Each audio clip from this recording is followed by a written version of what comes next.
J'ai annoncé que l'ordre suivi par Rousseau dans ce gros ouvrage était celui de l'analyse. L'étude de l'homme était conduite dans l'ordre du développement de ses facultés.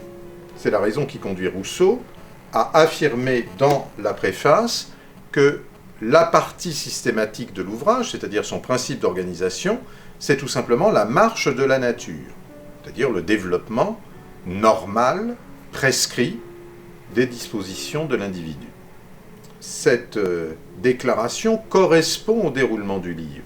Les 3 premiers livres sont consacrés au passage de la toute petite enfance, de l'état de bébé, à l'âge de raison, et au moment où l'enfant possède ce que Rousseau appelle la raison sensitive, la capacité de raisonner sur des objets concrets, matériels.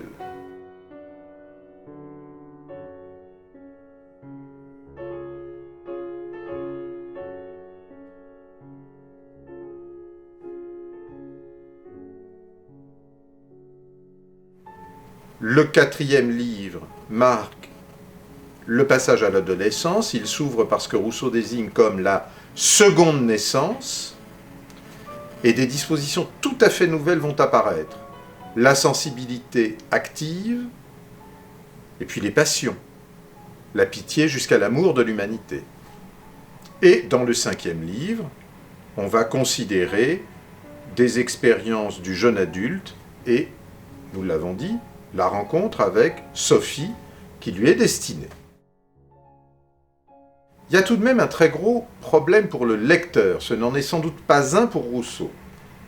Au milieu du livre 4, on trouve une séquence, un texte qui semble si peu homogène au reste du livre qu'il est souvent édité à part en poche.